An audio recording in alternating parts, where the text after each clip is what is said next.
Boa tarde a todos que estão chegando, sejam bem-vindos e bem-vindas a mais um encontro.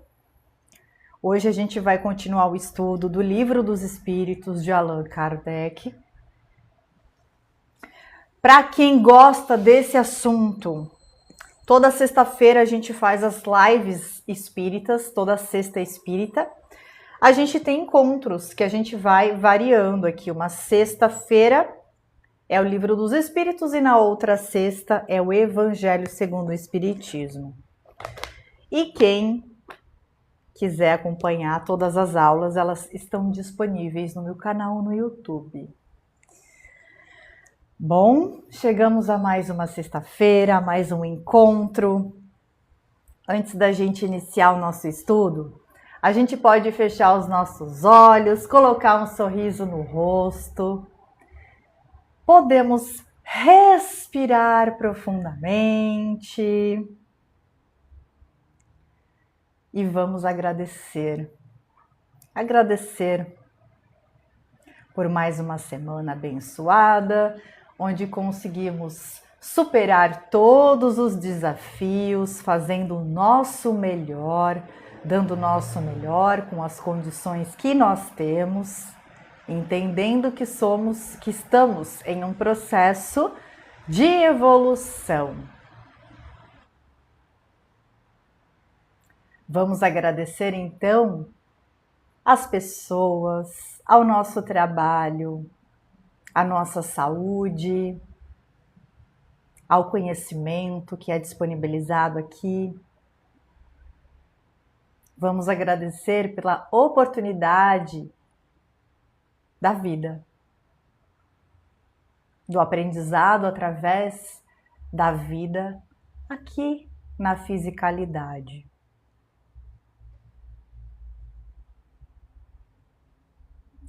Pedimos a bênção de Jesus, da espiritualidade amiga, que conduza esse estudo com maestria, com humildade, com respeito, com responsabilidade. Bem-vindos e bem-vindas, que assim seja. Vamos lá então. Gratidão. Para quem tem o livro em mãos, a gente está na página 42. Então hoje a gente vai entrar no tema de divergências entre os espíritos. Então isso pode acontecer. Divergência, o que é? Diferença. Diferença entre opiniões, diferença ou divergência, né? Entre estados evolutivos de consciência. Mas vamos lá.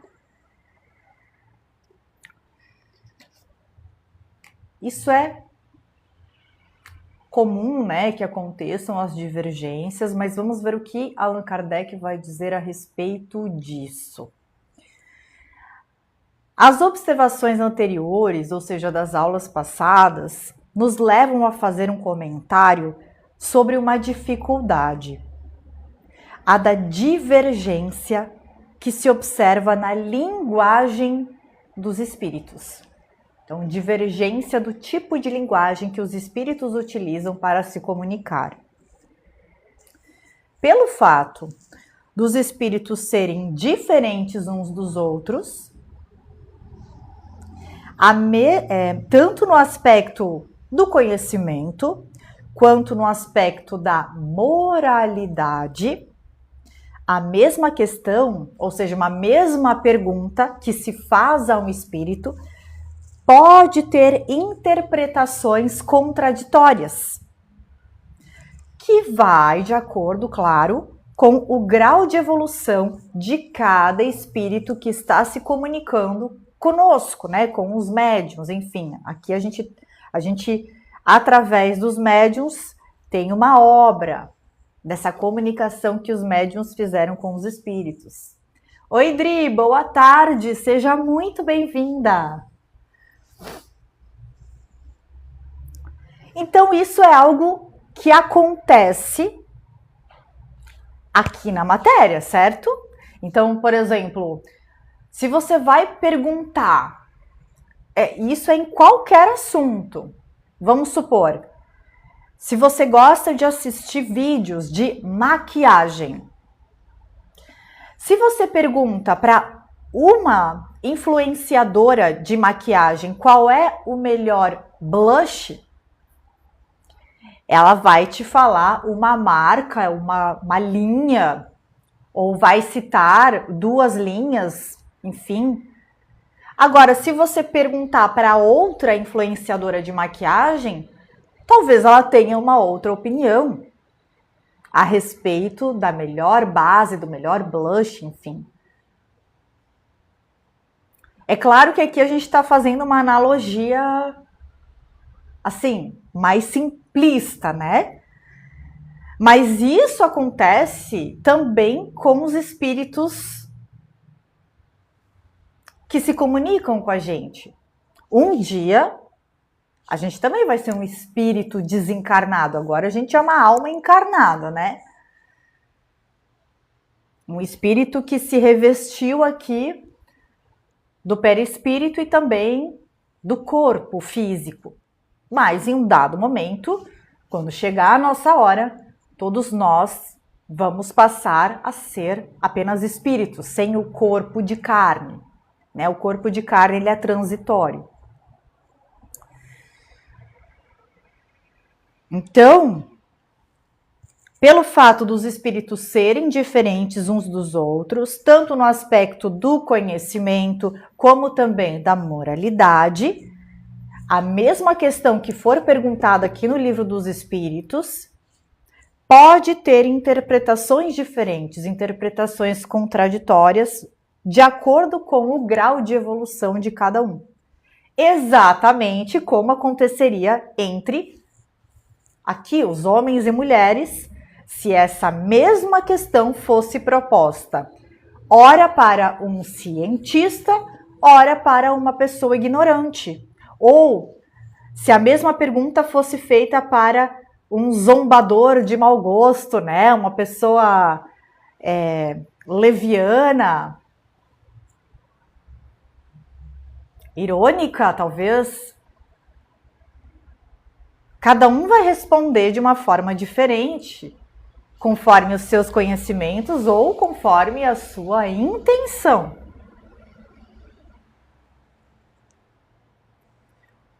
O ponto essencial, ele vai dizer, é saber a quem nos dirigimos. Mas, perguntam os críticos, como explicar que os espíritos de ordem superior nem sempre estão de acordo? E aí?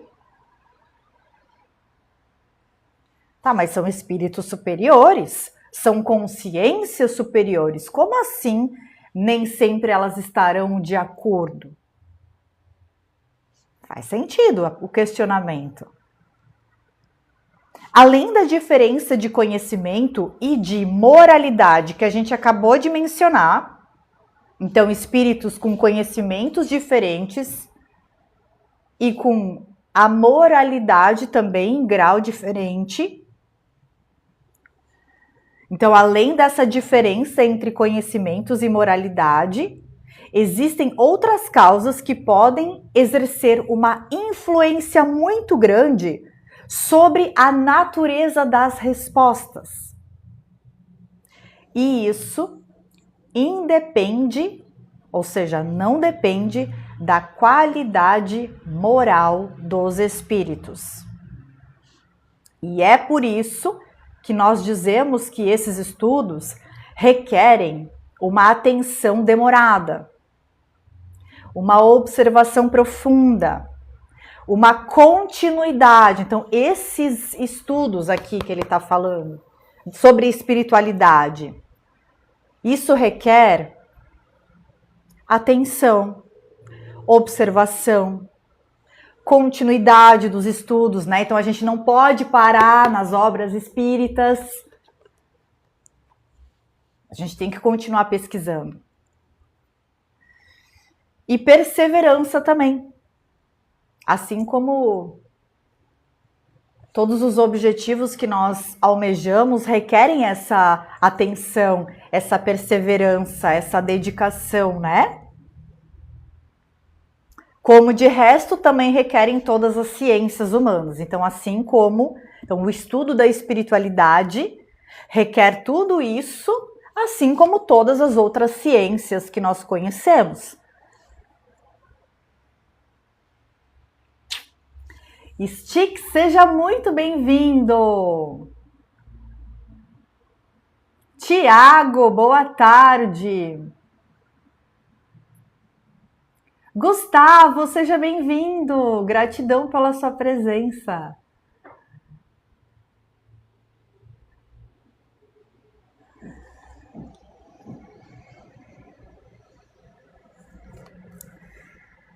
E aí, olha o que ele vai dizer. São necessários alguns bons anos, aliás, né? Para formar um médico medíocre.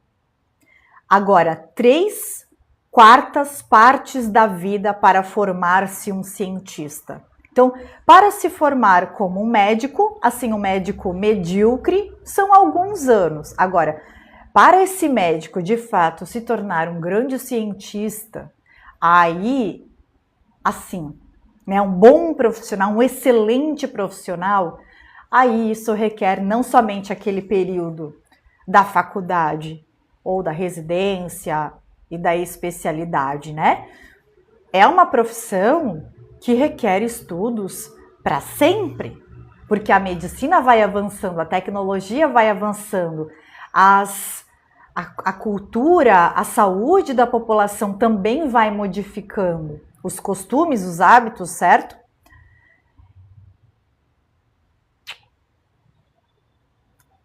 Então, como pretender adquirir em algumas horas o conhecimento do infinito?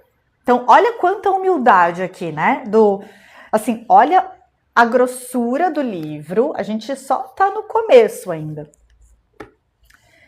Mas a gente já consegue ver que existe uma preocupação, apesar de serem vários livros que compõem as obras espíritas, mas a gente consegue ver quanta humildade que tem aqui. Tipo assim, gente, temos aqui a base, né, do espiritismo, da doutrina que se criou através dessas obras, mas não parem por aí, continuem estudando, continuem praticando, continuem a busca.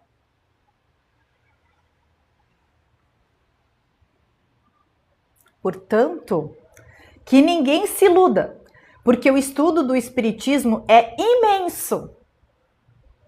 Diz respeito a todas as questões da metafísica e da ordem social também. É todo um mundo que se abre diante de nós. É todo um universo. E claro, aqui, a partir desse universo, a gente consegue desdobrar para novas obras, novos livros, novos conhecimentos, como a gente já fez no Clube do Despertar. Então, a gente tem, aliás, algumas obras que a gente estudou no Clube do Despertar que tem se baseia, né, ou tem como referência bibliográfica alguma obra espírita. Dentre outras obras também, né? Claro.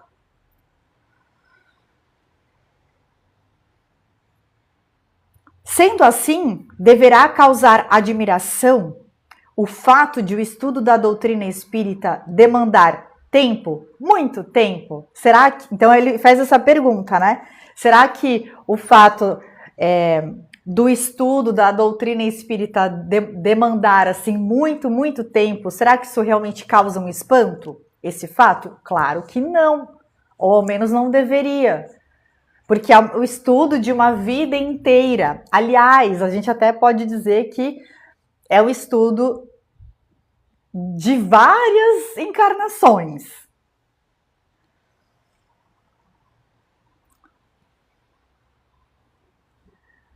Bom dia, Edson. Isso, o Tiago falou, qualquer estudo demanda maturação. É isso aí. Aliás, ele vai dizer, a contradição na resposta das questões nem sempre é tão real quanto possa parecer. Não vemos todos os dias homens que estudam a mesma ciência divergirem quanto à definição que dão a um determinado assunto, seja por empregarem termos diferentes, seja por utilizarem pontos de vista diversos, ainda que a ideia fundamental seja sempre a mesma. Então é natural que isso vai acontecer. Que foi o que a gente estava falando no início, né? Só que usando um exemplo bem básico, assim, da maquiagem. Então, você gosta de maquiagem. Se você perguntar para uma influenciadora qual é a melhor base, qual é o melhor blush, ela vai te dizer uma coisa, conforme o estudo dela, a experiência dela, aquilo que ela conhece no mercado. Aí, se você for para uma outra influenciadora de maquiagem e fizer a mesma pergunta, ela vai te trazer outras referências. Quanto você quer gastar? É uma base com protetor ou é sem protetor? Enfim, eu não entendo muita coisa de maquiagem, não entendo quase nada, aliás. Mas entende? O mesmo assunto, ele é aprofundado, esmiuçado, trabalhado de várias formas diferentes. São possibilidades. E é assim, aliás, que a gente vai expandindo ainda mais o nosso conhecimento. Imagina que chato se a gente só tivesse uma opinião sobre tudo.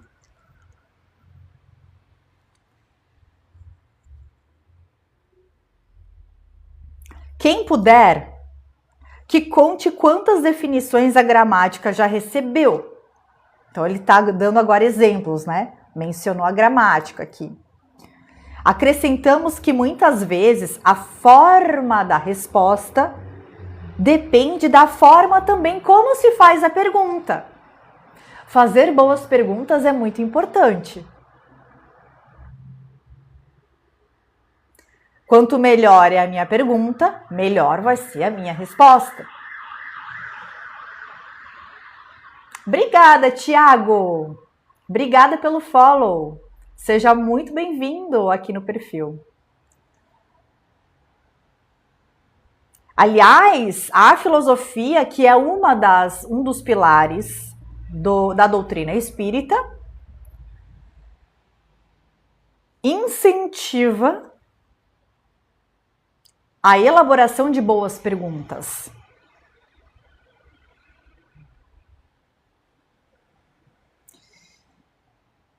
Portanto, seria ingênuo apontar uma contradição onde frequentemente existe apenas uma diferença de palavras. Os espíritos superiores, ou seja, espíritos mais elevados, mais evoluídos, não se preocupam com a forma. Para eles, a essência do pensamento é tudo. Tomemos, por exemplo, o conceito de alma. Pelo fato dessa palavra não possuir um significado único, compreende-se que os espíritos, assim como nós, possam divergir quanto ao seu significado. Então, por exemplo, um espírito vai dizer que a alma é o princípio da vida. Um outro espírito pode chamá-la de centelha anímica. Vamos ver o que é centelha anímica. Pode ser entendida como o princípio da vida, como o espírito propriamente dito. Outro espírito pode dizer que ela é interna, que a alma é interna. Outros ainda, que a alma é externa, e assim sucessivamente. O certo é que todos terão razão segundo o seu ponto de vista, segundo ali o contexto que eles estão falando.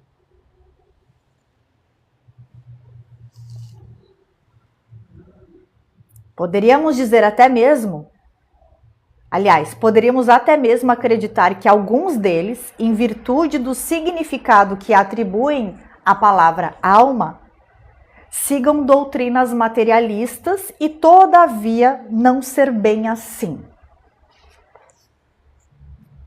O mesmo vai acontecer com a palavra Deus.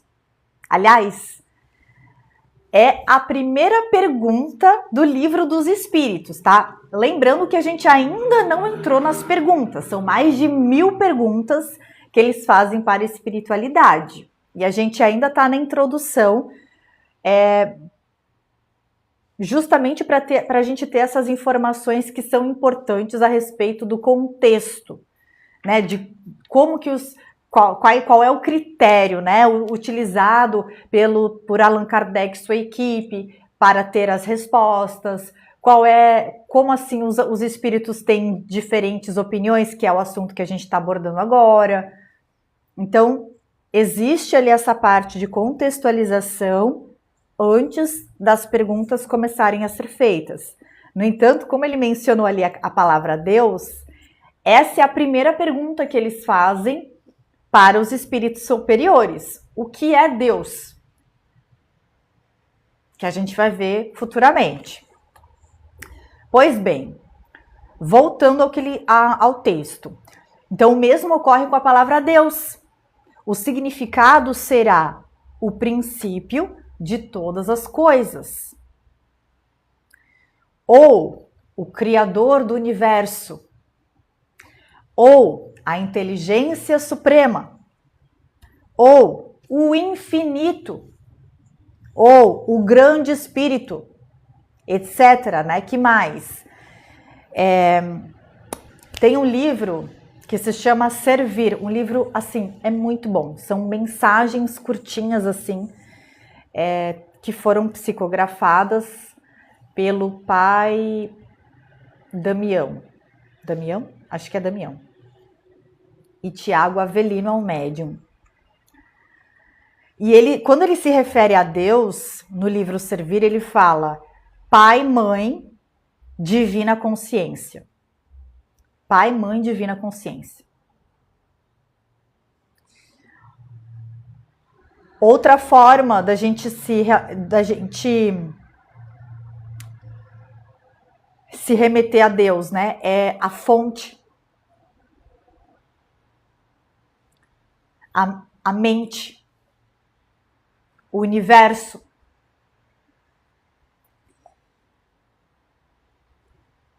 Entretanto, ele vai dizer, então, ok, a gente pode falar fonte, a gente pode falar Pai, Mãe, Divina Consciência, o Criador, princípio de todas as coisas, inteligência suprema, etc, etc, etc.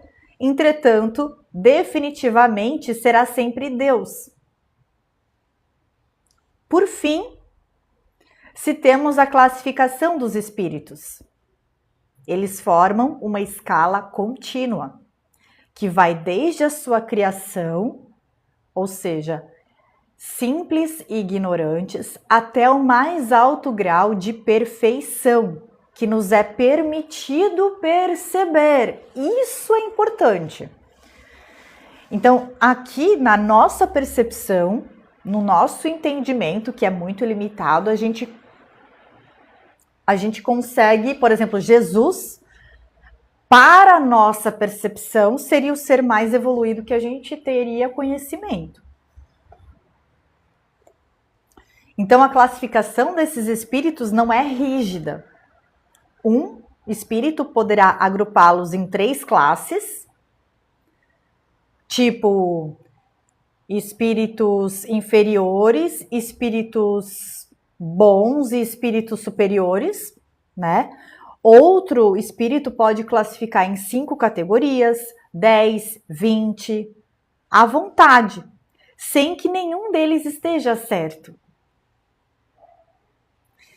todas as ciências humanas nos oferecem o mesmo exemplo. Então, no meu entendimento, é que sempre vai também depender um pouquinho do ponto de vista. Então, do ponto de vista do universo, olhando aqui para a Terra, todo mundo que está aqui é igual. Agora, nós que estamos aqui, a gente não se percebe assim. Então, um Chico Xavier, por exemplo, não é igual a uma pessoa que, sei lá, é um assassino em série. Não é igual. Ou nem precisa ser um Chico Xavier. Assim, né? Então, para a gente que está aqui, no nosso ponto de vista, não, a gente tem a nossa escala aqui, que a gente cria. Mas para o ponto de vista de Jesus, por exemplo, quem está aqui é todo mundo assim, numa frequência muito semelhante.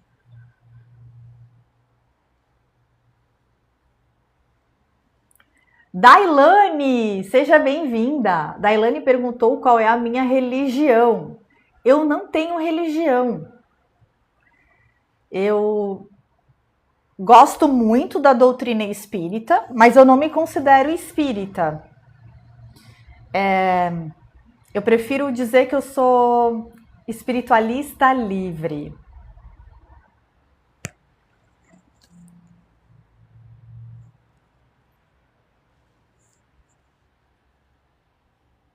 Pois bem, cada cientista possui o seu sistema. E os sistemas mudam, mas a ciência não. Podemos aprender a botânica pelos sistemas de Linneu, Jussieu ou Tournefort, e nem por isso se saberá menos botânica. Quem são essas pessoas? Charles Linneu. Eu não sei se a pronúncia está correta. Ele nasceu em 1707 e desencarnou em 1778. Ele foi professor, médico, botânico e biólogo naturalista sueco. Criador da classificação binária para designar plantas e animais, e esse método de classificação binária é utilizado até hoje.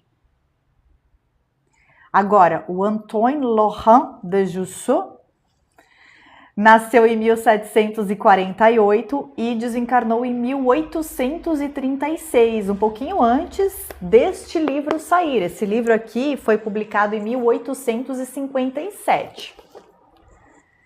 Ele também foi médico e botânico francês e classificou os vegetais de acordo com um sistema baseado na morfologia das plantas, que é um estudo, né? Morfologia vai fazer o estudo da parte externa das plantas. E o Joseph Piton de Tournefort nasceu em 1656 e desencarnou em 1708. Também foi um botânico francês. O primeiro a fazer uma definição clara do conceito de gênero para as plantas. Sua principal obra foi publicada em 1694, Elementos de Botânica ou Método para o Reconhecimento das Plantas. Esse foi a principal obra, né? Elementos da Botânica ou Método para o Reconhecimento das Plantas. Ou seja, tudo isso para dizer que cada cientista possui o seu sistema, o seu método, a sua forma. Então, o sistema muda, o método muda, mas a ciência não.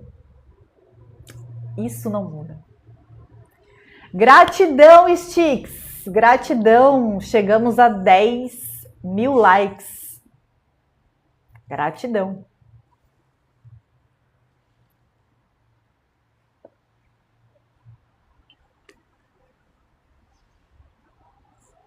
Assim, deixemos de dar às coisas puramente convencionais mais importância do que elas merecem, para nos dedicarmos apenas ao que é verdadeiramente sério. Muitas vezes a reflexão nos fará descobrir nas coisas que parecem ser o maior absurdo uma semelhança que à primeira vista nos havia escapado. Por isso a importância da gente estudar com profundidade, para a gente ir saturando o assunto, para a gente ir esmiuçando isso, enxergando nas entrelinhas também, cavucando assim.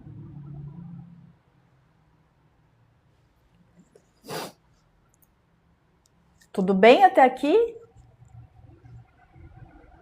Esse livro ele tem uma linguagem, apesar da edição ter a linguagem mais moderna, ainda assim às vezes tem algumas palavras ou a forma de escrever que é um pouquinho mais, não é tão informal, é um pouquinho mais formal assim. Então, se vocês tiverem alguma dúvida, podem perguntar. Próximo tema, 14. Ortografia dos espíritos. Não perderíamos tempo com a objeção que alguns incrédulos fazem quanto às falhas ortográficas cometidas por alguns espíritos, se elas não nos permitissem fazer sobre o fato uma observação essencial. Então, a mensagem é mais importante do que a gramática. A mensagem, inclusive também, né? Uma coisa que eu acho que era Chico Xavier que dizia. A mensagem, ela precisa ser mais importante do que o mensageiro. Aliás, talvez até nesse livro aqui ele fala isso também, ou no Evangelho. Tá? Num dos dois aqui. A mensagem precisa ser mais importante do que o mensageiro. Então, concordamos que a ortografia deles nem sempre é impecável. Mas é preciso ter uma mente muito estreita, ou seja, muito limitada, muito Caxias, né, para fazer desse fato uma crítica séria, afirmando que uma vez que os espíritos sabem tudo, deveriam saber também a ortografia, né? Poderíamos opor aos incrédulos inúmeros erros desse gênero, cometidos por mais de um cientista na Terra, né? Quantos cientistas também não cometem equívocos aqui na Terra? O que nada lhes diminuiria o mérito, né? Entretanto, existe nesse fato uma questão mais importante. Para os espíritos, e principalmente para os espíritos superiores, a ideia é tudo. A forma não é nada. Então, a essência. É importante que a gente se atente à essência. No livro O Poder do Agora, para quem está acompanhando, o Eckhart Tolle não fala a mesma coisa? Vamos nos atentar à ideia, à essência e não ficarmos limitados às palavras, aos significados, ao significado certinho de cada palavra. Vamos nos atentar às ideias. Isso é o mais importante.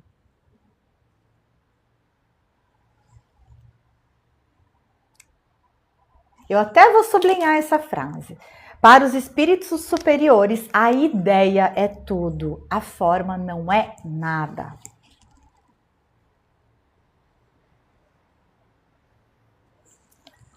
Livres do corpo físico, a comunicação deles é rápida, como o pensamento.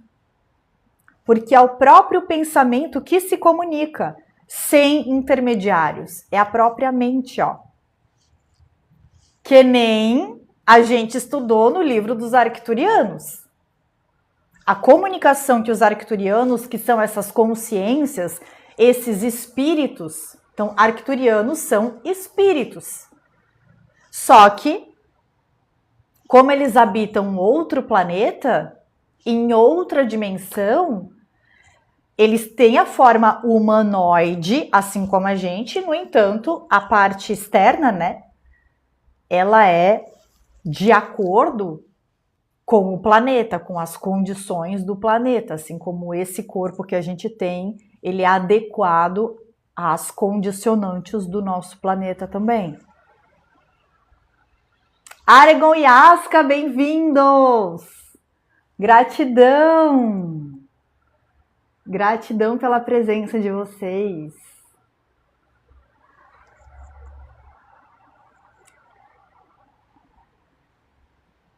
E aí a gente aprendeu que no livro dos Arcturianos, eles se comunicam, ó, pela mente.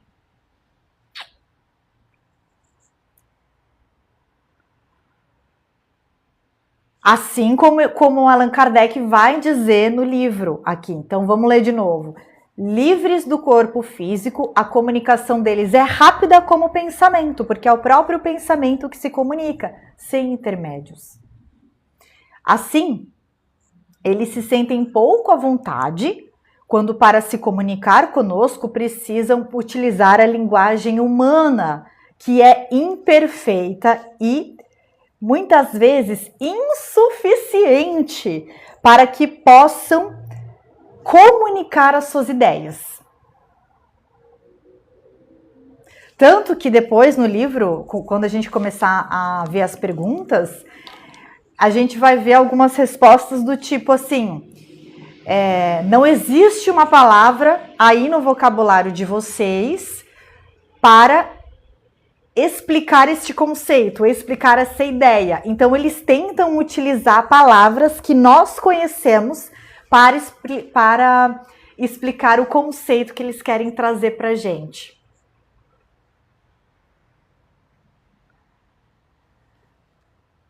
Então, a gente vai ver muito isso mais para frente. Gratidão, gratidão!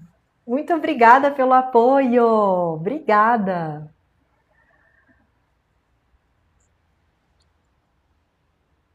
Até, aliás, em Violetas na Janela, que a gente estudou também, tem alguma parte assim de a gente não tem palavras para explicar no conceito de vocês.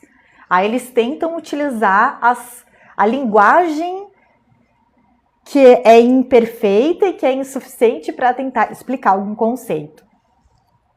Por isso, é curioso observar os meios que muitas vezes os espíritos utilizam para atenuar a pobreza da nossa linguagem.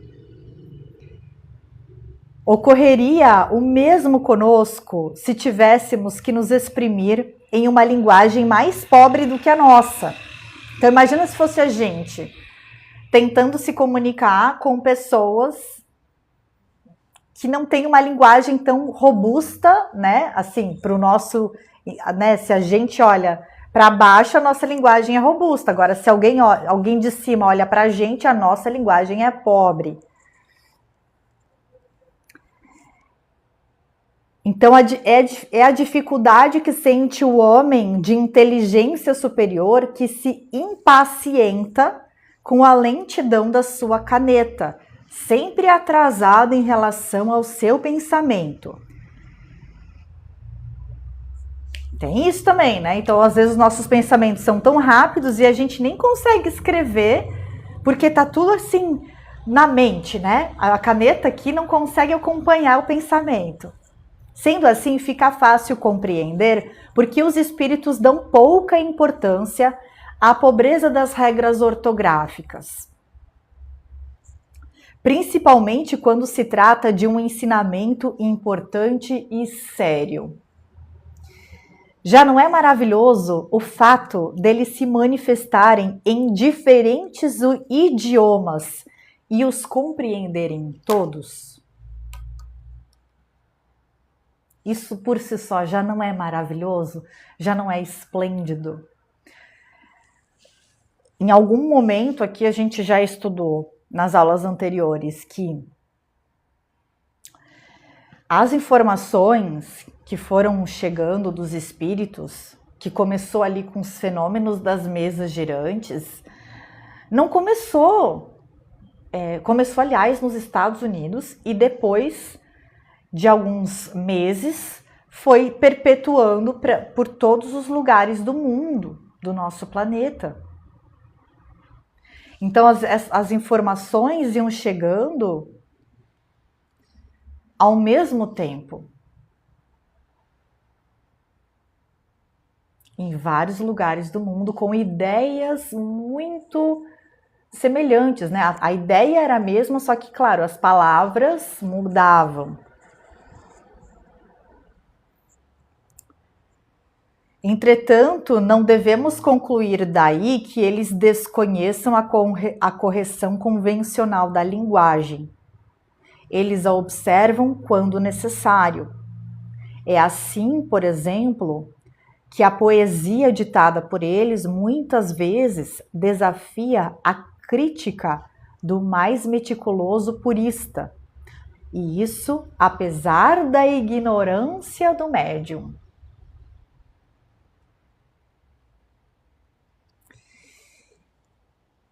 E aqui, só uma coisa, quando ele fala que é muito curioso observar os meios que muitas vezes os espíritos utilizam para atenuar a pobreza da nossa linguagem, do que ele está falando? De que meios são esses?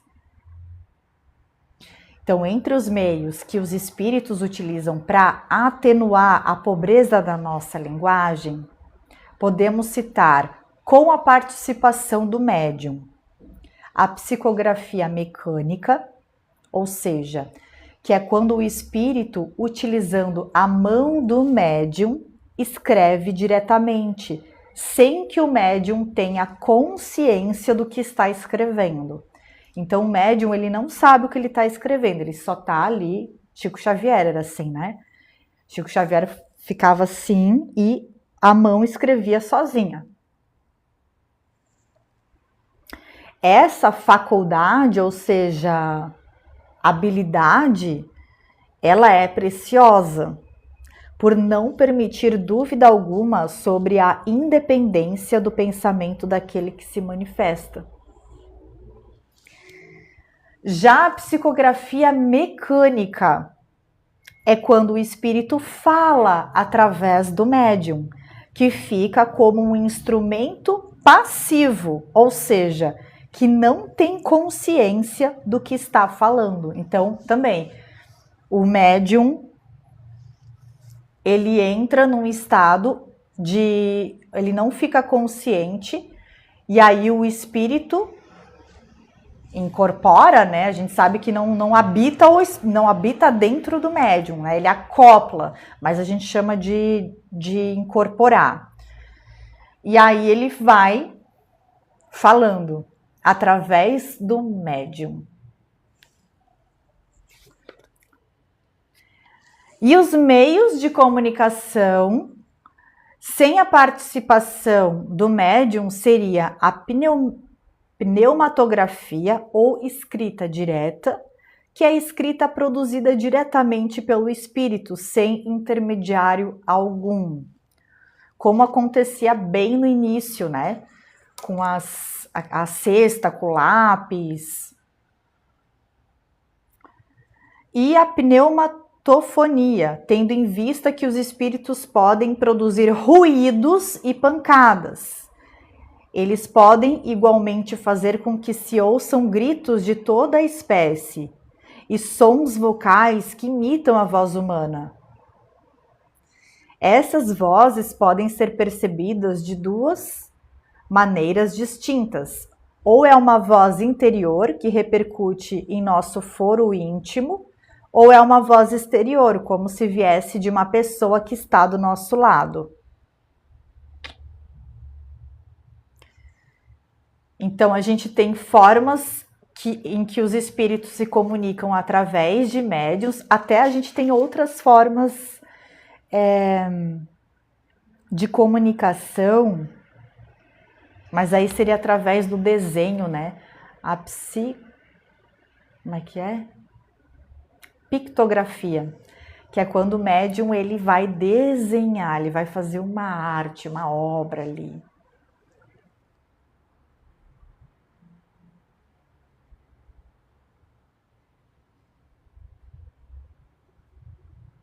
Esse livro é incrível, é muito bom. Aragon e Asca.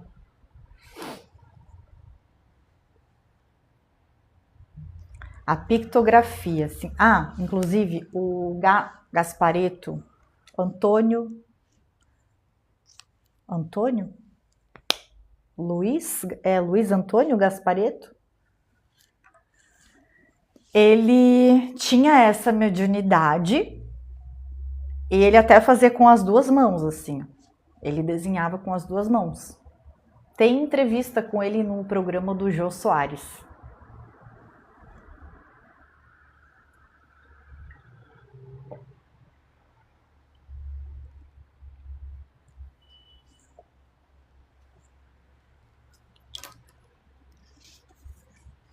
Vamos para mais um tópico? Tópico 15, a loucura e o espiritismo. Existem pessoas que veem perigo por toda parte e em tudo que não conhecem. Assim, de uma forma precipitada, concluem desfavoravelmente em relação ao espiritismo, ou seja, chegam a uma conclusão negativa sobre o espiritismo, de uma forma precipitada. E isso porque algumas pessoas, quando vão estudar a doutrina espírita, teriam perdido a razão. Como é que homens sensatos podem ver nesse fato uma objeção séria? O esforço intelectual não faz com que as pessoas com cérebro fraco percam a razão? Quem poderia contar o número de loucos e maníacos produzidos pelos estudos da matemática, da medicina, da música, da filosofia e outros? Devemos por isso terminar com tais estudos? Então ele vai dizer quantas pessoas que não ficaram loucas. Aqui depois a gente vai colocar um adendo, tá? Mas ele diz, quantas pessoas já não ficaram loucas ou maníacas por estudarem matemática, medicina, música, filosofia e etc. Aqui, vamos destrinchar isso aqui, tá? Por quê? Primeiro, esse termo, loucos e maníacos. Eu não gosto desse termo. Eu acho esses termos meio ofensivos.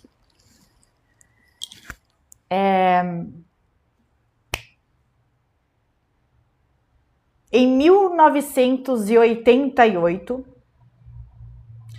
homens e mulheres, aliás, as mulheres, né, tiveram os mesmos direitos que os homens. Há 100 anos, 100 e poucos anos, se uma mulher quisesse ler um livro, o que o marido falava dela? Pode internar porque está louca. Como assim quer ler livro? Para que ler livro? Tá maluca? Então, assim, será que realmente eram loucos e maníacos?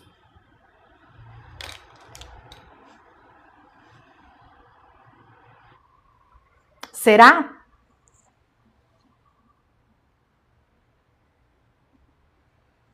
Aragon e Asca falou, a pessoa cria uma loucura interna, um desajuste vibracional por absorver tanta informação. E muitas vezes não sabem o que fazer. Ou será que já era uma condição anterior aos estudos? E que pode ter, então, ampliado? Porque o autismo, né? O autismo, assim, Quando eu nasci, não se falava em autismo, não se falava em TDAH. Era, aquela pessoa é burra. É o louquinho, é o doidinho. Era assim que funcionava, né? Na minha época, assim, quando eu era criança. Não se tinha um acompanhamento. Quem ia para psicólogos ou psicólogas era assim visto como doido. Hoje, até hoje, né? O Taislan falou que até hoje existe esse preconceito. Sim, até hoje tem esse preconceito, né? Mas hoje a gente já vê que tem assim, já melhorou um pouco mais do que quando eu era criança. Eu vejo que a psicologia evoluiu muito e, assim, graças a Deus as pessoas estão tendo mais acesso, né, ao diagnóstico, à terapia. Claro, falta muito ainda, mas a gente já melhorou, né, um pouquinho.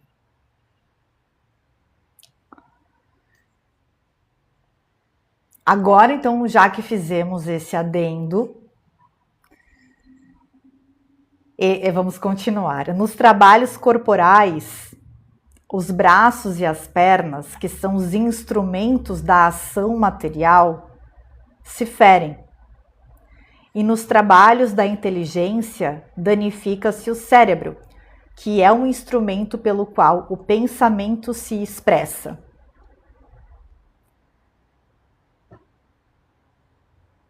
Mas, se o instrumento do trabalho físico e intelectual está danificado, aqui eu não sei se eu concordo com isso. Eu não sei se eu concordo, porque eu já vi tantos médicos, estudos, enfim, né, de pessoas dizendo trabalhe o seu intelecto, resolva quebra-cabeças, o sudoku, caça palavras para justamente estimular o teu cérebro para ele não ficar demente.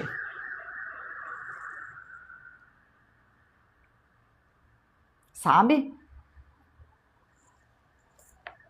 Então eu não sei se eu concordo com essa última frase, quando ele fala que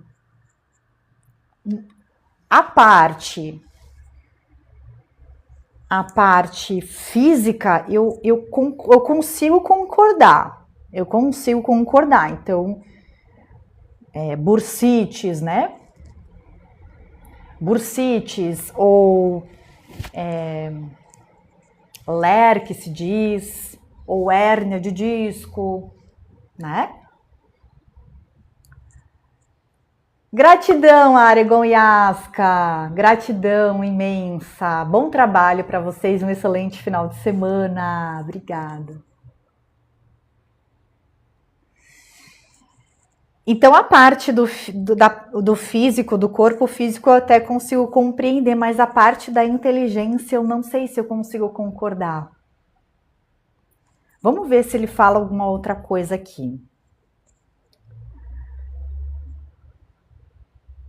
Então, se o instrumento do trabalho físico e intelectual está danificado, não significa que o espírito também esteja.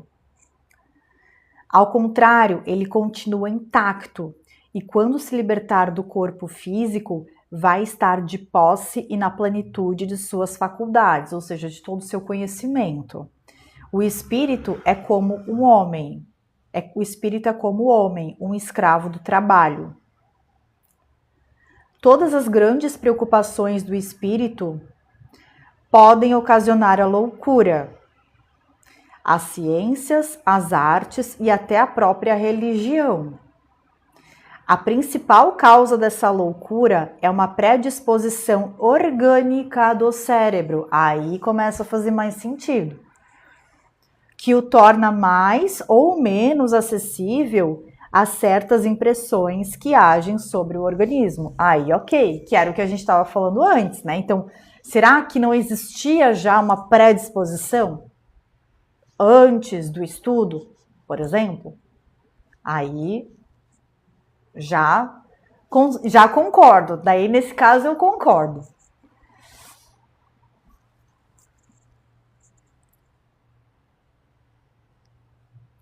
Então, a predisposição para a loucura faz com que o objeto da nossa preocupação assuma o caráter de preocupação principal, transformando-se assim em ideia fixa, ou seja, numa obsessão. E essa ideia fixa tanto pode ser sobre os espíritos, para aqueles que se ocupam desse assunto, como pode ser, por exemplo, sobre Deus, sobre os anjos, sobre o diabo, a fortuna, o poder, fortuna, sobre uma arte qualquer, uma ciência, sobre a maternidade, sobre um sistema político ou social e assim por diante. Aí já faz sentido. É provável que o louco religioso se tornasse um louco espírita, se o espiritismo tivesse sido sua preocupação dominante, como é provável que o louco espírita se tornasse um louco por qualquer outro assunto que fosse o centro de sua atenção. Por quê? Porque já existe a predisposição genética, a predisposição orgânica. Portanto, digo que o espiritismo não tem privilégio algum quanto a tornar as pessoas loucas. Novamente, não concordo com essa terminologia. Eu acho essa terminologia... É que é um livro também antigo. Mas, já que existe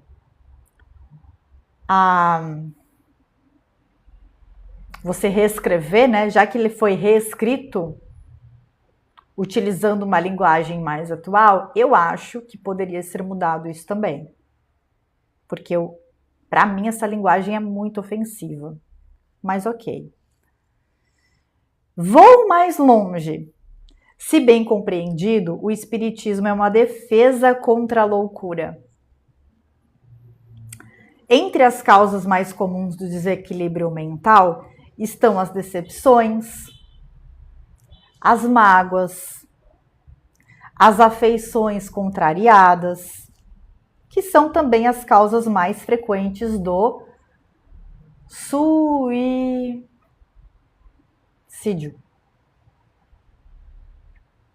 Certo? Ora, o verdadeiro espírita vê as coisas deste mundo de um ponto de vista mais elevado. Ou verdadeiro espiritualista, né? Vamos abrir essa caixa. Verdadeiro espiritualista. Não vamos fechar na caixinha dos espíritas. Vamos abrir. Então, o verdadeiro espiritualista vê as coisas deste mundo com um ponto de vista mais elevado. Elas lhe parecem muito pequenas, muito mesquinhas, em vista do futuro que o aguarda. A vida é para essa pessoa tão curta, tão passageira, que as dificuldades são vistas apenas como pequenos incidentes desagradáveis de uma viagem. Essa parte é muito importante. Eu vou sublinhar. Página 47. Então, traduzindo, quando a gente entende que estamos numa viagem de trabalho, numa viagem de estudos, que essa não é a nossa vida permanente, a gente automaticamente eleva o nosso olhar. Ou seja, todas as mazelas, todos os desafios que nós passamos acaba sendo suavizado. justamente porque a gente sabe que é uma fase, é um período que não vai constituir a eternidade. E quando a gente tem esse entendimento sobre a vida, sobre as situações, a nossa própria vida acaba se tornando mais leve. O sofrimento acaba sendo melhor suportado, melhor compreendido.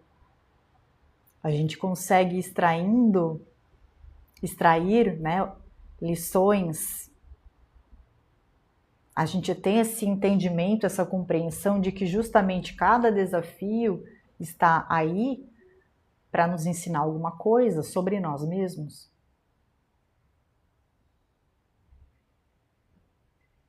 Sobre a forma que lidamos com cada situação. Como que eu lido quando alguém me xinga? Quando eu recebo um hate? Como eu lido? Eu revido o hate? Eu perpetuo o ódio? Entende? Então é um desafio ali, você receber um hate, é um desafio. E aí o que você faz com isso? Com essa raiva que te gerou? Você devolve para essa pessoa? Ou você, sei lá, respira fundo, só bloqueia, só apaga o comentário e vida que segue? Então é isso, cada situação ela vem para ensinar alguma coisa sobre nós mesmos.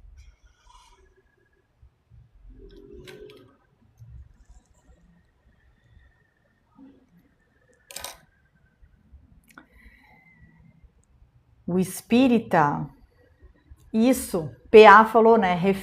Quando a gente revida, a gente acaba firmando vínculo com aquela energia.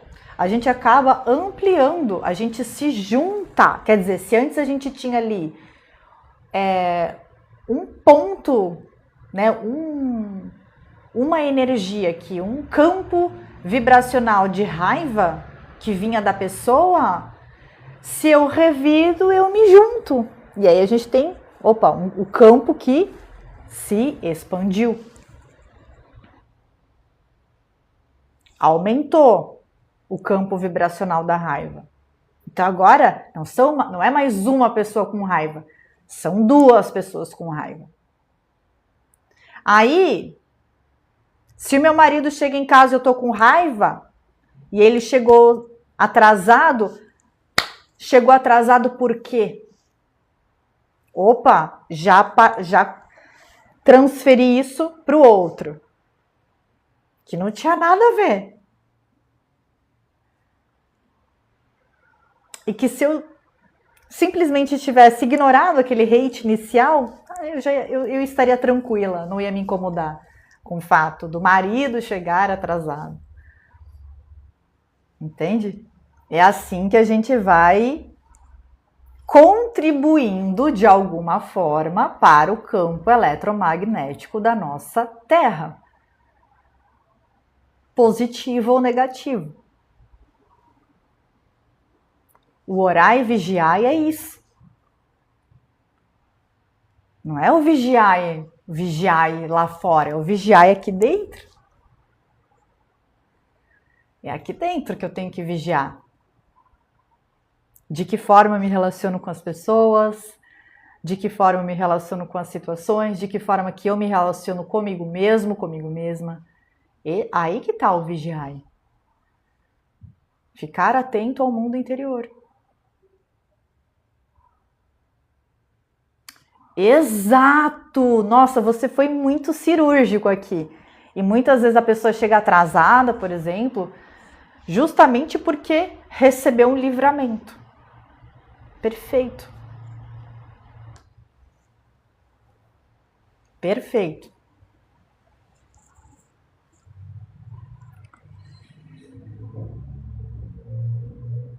Então, o espírita ou o espiritualista, eu prefiro falar espiritualista. Pouco se afeta com coisas que causariam grandes emoções em outras pessoas. Além disso, ele sabe que as provas que suporta, né, os desafios que se apresentam, são para o seu próprio adiantamento.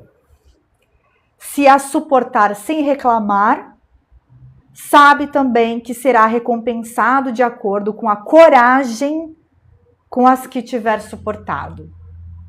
E é recompensado por Deus? Não, pela nossa própria consciência, por nós mesmos. Porque a gente se liberta da culpa. Somos nós os nossos piores carrascos.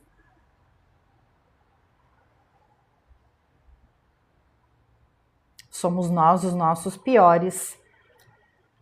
Nós somos os nossos piores carrascos.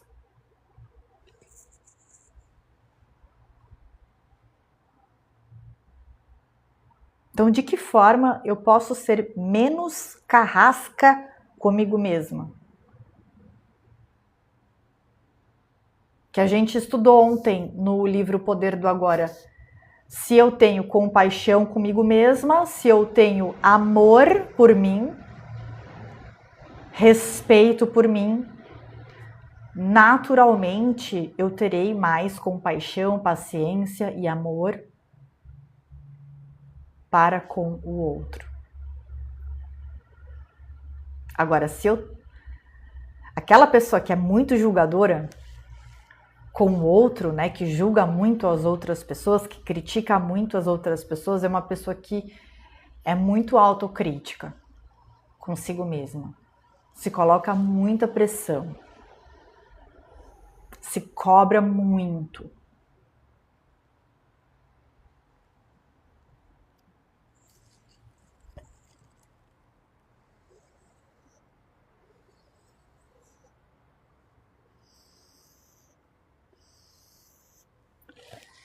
As suas convicções lhe dão uma resignação que o preserva do desespero, que é, sem dúvida, uma das causas mais frequentes da loucura e do desvivamento. Vamos colocar dessa forma, por conta aqui do TikTok?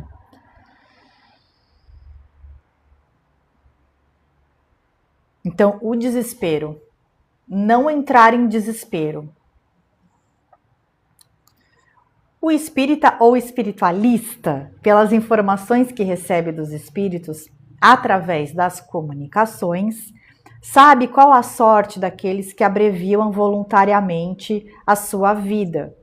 E esse conhecimento é suficiente para fazê-lo refletir. E sabe também que o número de pessoas que, por causa do espiritismo, não cometeram o desvivamento de si mesmos é considerável. A gente tem várias obras espíritas que tratam sobre esse assunto, que é tão delicado, né? Inclusive, os homens, eles são a maior parcela da população mundial que comete o desvivamento.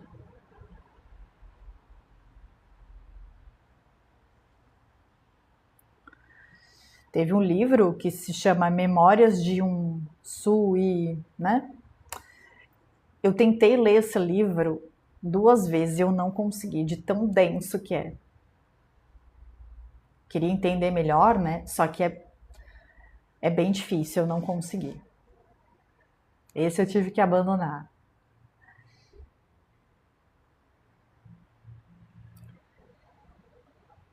Esse é um dos resultados práticos do espiritismo.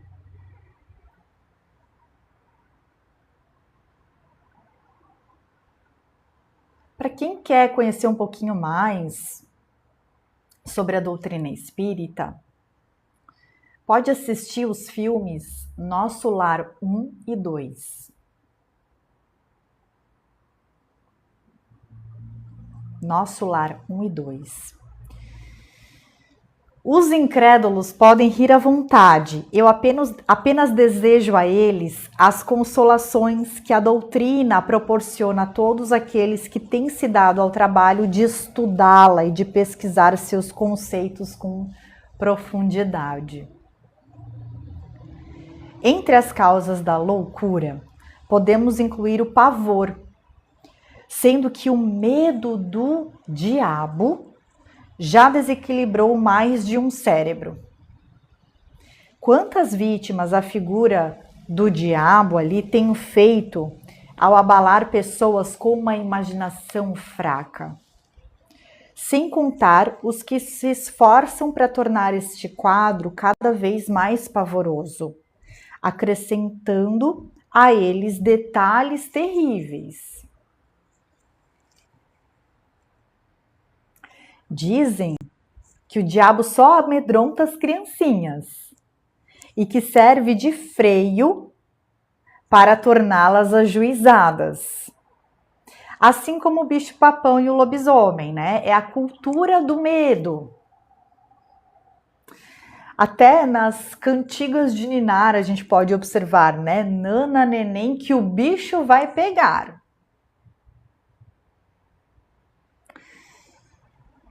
Então, olha como o medo sempre esteve imbuído ali no nosso crescimento, na nossa vida, nas nossas crenças.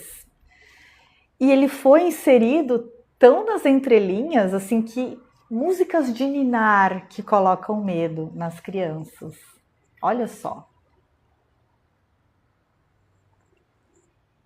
Como a gente foi bem treinado a sentir medo.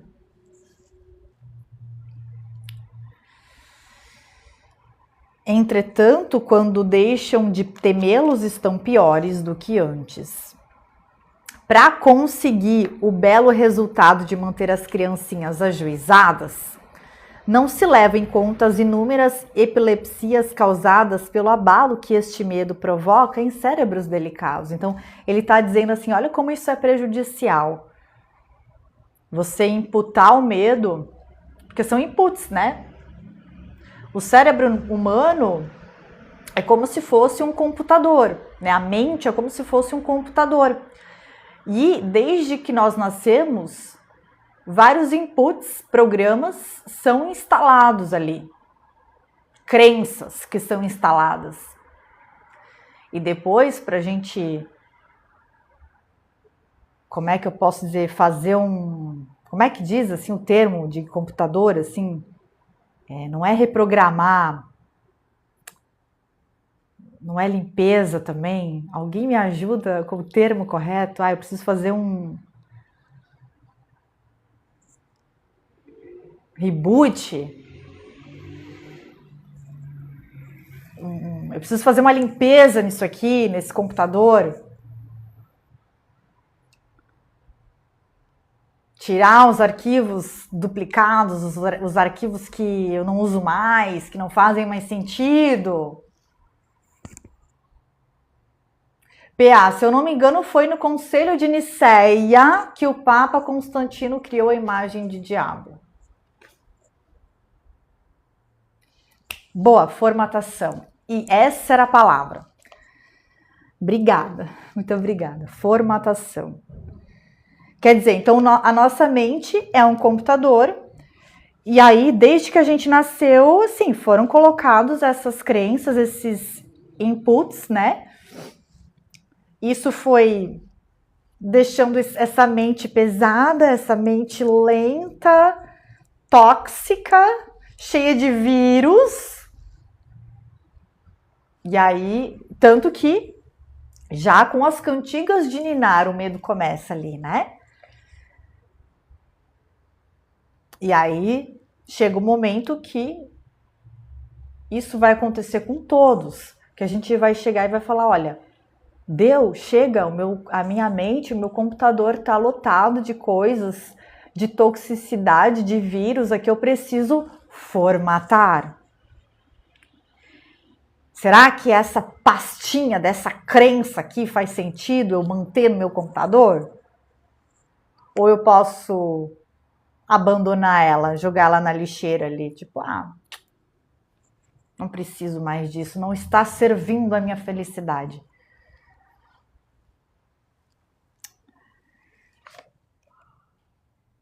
E aí ele vai colocar o seguinte: pouco convincente e frágil seria a religião que precisasse impor a sua força, difundindo o medo e o terror. Felizmente não é assim. A religião dispõe de outros meios para atuar sobre as almas. Então a religião também é uma forma de imputar medo, né? Nas pessoas. Você precisa comprar o seu assento, a sua cadeira no céu, né? Tudo é pecado. Tudo é pecado. Gente, o erro faz parte do processo. Então não é pecado.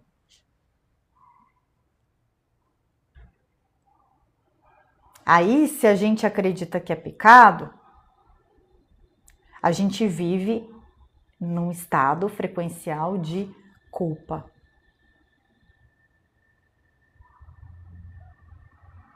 Eu me sinto culpada, simplesmente por existir. Porque eu vivo em pecado.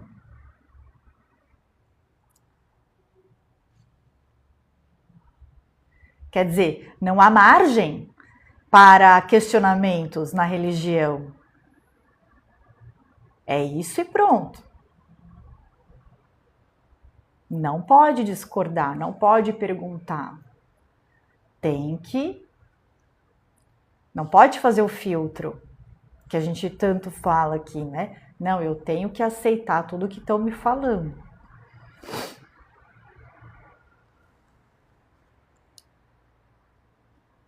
E a religião também, né? Sempre ela sempre acaba colocando a gente mais para baixo. Então, quer dizer, eu não posso me conectar direto com a fonte. Eu tenho que ter um intermediário, que é o padre, que é o pastor. Eu não consigo fazer isso sozinha. Eu sempre estou dependente de um padre, de alguém me dizendo o que eu tenho que fazer.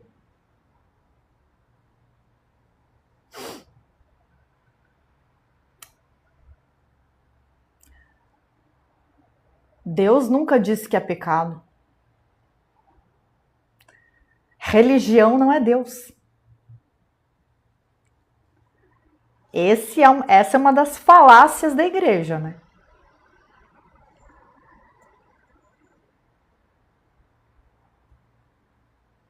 Pois bem, aí aqui ele vai dizer que os meios que o espiritismo oferece são os mais eficazes e os mais sérios, desde que a religião saiba utilizá-los com proveito. Por quê? Uma das bases aqui da doutrina é a religião.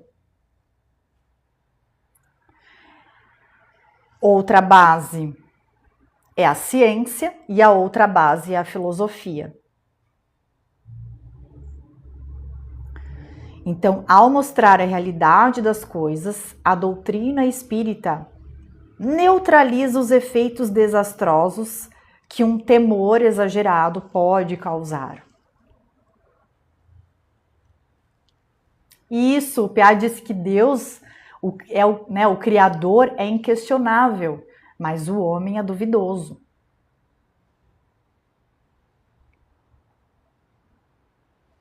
E é isso que a gente foi acreditar, a gente foi condicionado a acreditar. Essa é mais um input do medo que foi colocado, depositado, né? Que Deus é punitivo, que Deus castiga, que Deus é carrasco.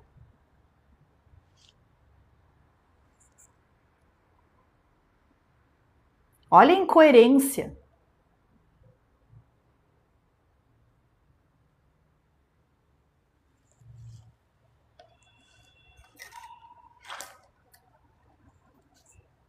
Fernando perguntou se o Espiritismo questiona Deus.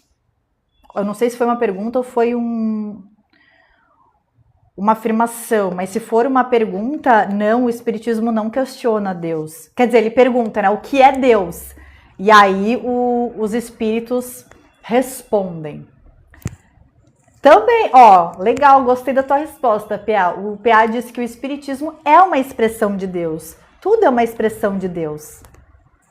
Tudo é uma expressão de Deus. Você é uma expressão de Deus, eu também sou uma expressão de Deus.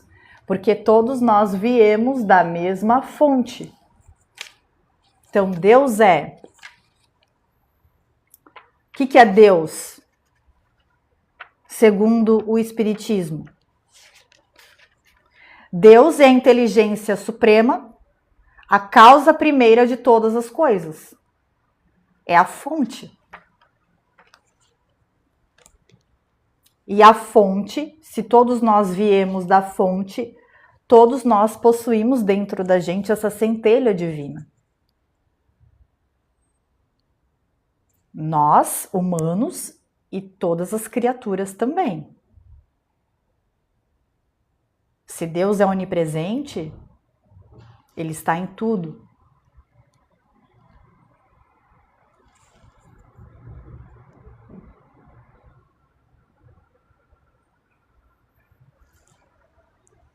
Ai, obrigada, PA. Fico feliz, fico muito feliz pelo seu comentário.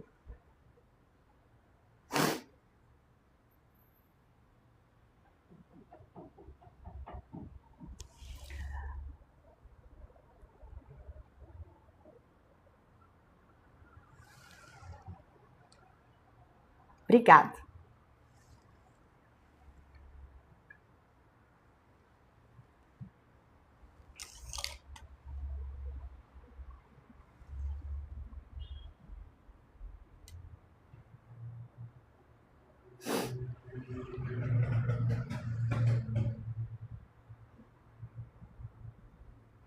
Tiago, Deus católico ou Deus judeu? Porque o judeu é vingativo. Eu acredito que no catolicismo e também na religião luterana, protestante, enfim, também eu vejo Deus como sendo um Deus que acaba castigando, de certa forma. Então, quando falam, né, quando eu vou na igreja católica e eu vou confessar os meus pecados, né, e o padre fala, você precisa rezar tanto, isso, isso e isso.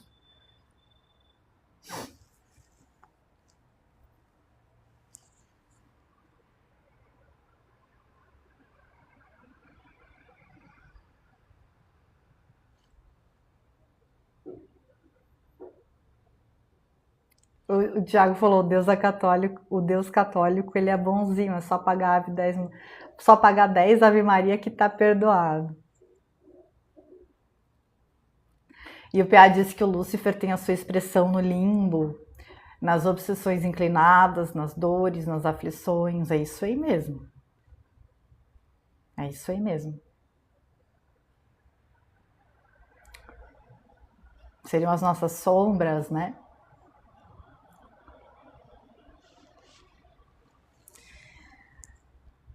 Gostaram da live de hoje? Espero que sim. Foi um assunto mais polêmico, né? Acaba gerando uma polêmica, porque tem pessoas que entram aqui de outras religiões e aí, enfim, né?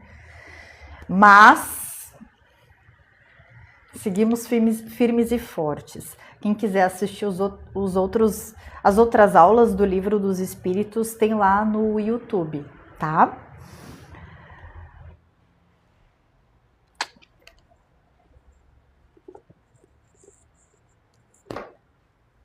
Aos caminhadores da luz nos cabe fazer o trabalho do bem, do resgate ao bem. É isso aí. Então sempre terão opositores, né? E pessoas que vão desrespeitar. Sempre é muito forte, mas assim, por enquanto, né? Aqui na 3D a gente vai acabar vendo isso e às vezes até a gente também vai ser desrespeitoso, que é um processo também, mas a ideia é a gente sair fortificado dos estudos e realmente utilizar esse conhecimento nas nossas vidas para a gente ir lapidando aí o nosso espírito. Tá bom? Então eu agradeço demais a presença de todos nessa sexta-feira e também gostaria de desejar um ótimo final de semana. Semana que vem a gente continua os nossos estudos. Um beijo e até mais.